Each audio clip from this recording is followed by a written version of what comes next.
निवासी नागपूर।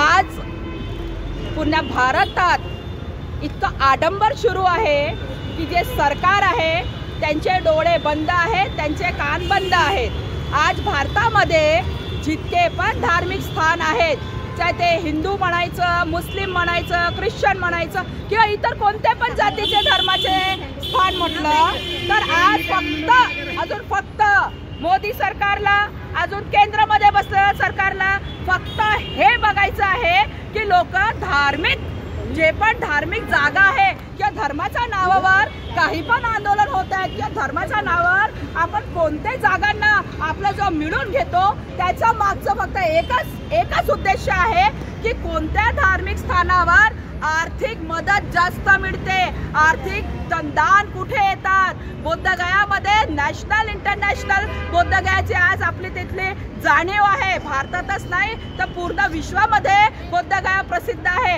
आणि तिथे जे आर्थिक मदत, तिथे जे NGOच्या तर्फे जे पैसा येतात पूर्ण भारताचा अतिरिक्त देशातून, याच्यावरती मोदी सरकार अजून सेंटरची नेहमी नजर असते।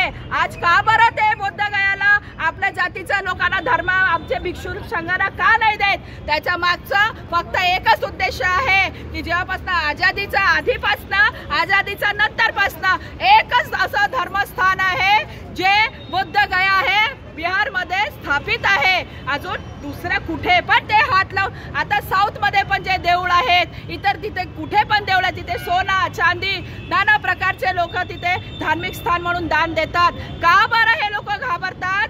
कारण सगळ्यांना माहिती आहे भारताचा इतिहास काय आहे। 2500 वर्ष आधी सम्राट अशोकाने पूर्ण भारताचा बाहेर पण पूर्ण बुद्धमय करून टाकला होता। बुद्ध की धरती ऐसा ही नहीं कहते। जब हमारे PM जाते हैं बाहर की कंट्री में तेव्हा काय म्हणतात, हम तो बुद्ध की धरती से आए हैं। अरे भाई, जब बुद्ध की धरती से आए हैं तो क्यों नहीं हमारे बोधगया को आप हमको दे देते हो?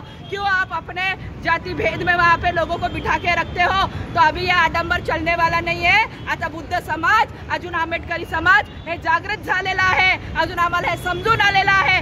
कारण बाबासाहेबांचे जे संविधान आहे त्याच्यामुळे जे आम्हाला शिक्षणाची जे आम्हाला संधी मिळालेली गेलेली आहे, कलमची जे आम्हाला ताकद माहिती झालेली आहे, त्याच्याने आम्ही सगळ्यांचा आता विचार, आमची बुद्धी असे उघडे झालेले आहेत। अजून तुमच्या तोंडाला, हे जे सरकार आहे त्याच्या तोंडाला आम्ही कुलूप लावायचं कार्य करू कलम की ताकद से, और ये बताएंगे की जितके भारतामध्ये धर्मस्थान आहेत जे हे हिंदू म्हणतात, अजून नाना प्रकारचे काय रंगवून देतात ते बुद्धाच्या मूर्तीला, अजून साड्या घालून देतात। इतकं निर्लज्ज वाटतं त्या वेळेवर की तुम्ही आमचे जे धरोहर आहे, बुद्धाची जी धरोहर आहे त्याला तुम्ही का नाही मान्य करत? एक दिवस असं येणार पुन्हा जे 2500 वर्ष आधी जे बुद्धमय धरती होती, आज पुन्हा आता इथून आरंभ झालेला आहे बुद्धाच्या धरतीवरनं, बिहाराच्या धरतीवरनं, की आता पुन्हा भारतामध्ये जिथे जिथे बुद्धाच्या मूर्तीला यांनी साड्या घालून ठेवलेल्या आहेत, अजून रंगरोपण करून ठेवलेलं आहे, आता यांचा आडंबर पूर्ण निघून जाणार आहे। कारण हिंदू असं कोणता समाजच नसतं। हे हिंदू यांनी आपलं मनगळत कहाण्या बनवून टाकलेल्या आहेत, फक्त धर्माच्या नावावर आडंबर आहे। अजून आम्ही आमचा बौद्ध विहार घेऊनच राहू, आम्ही संघर्ष करू।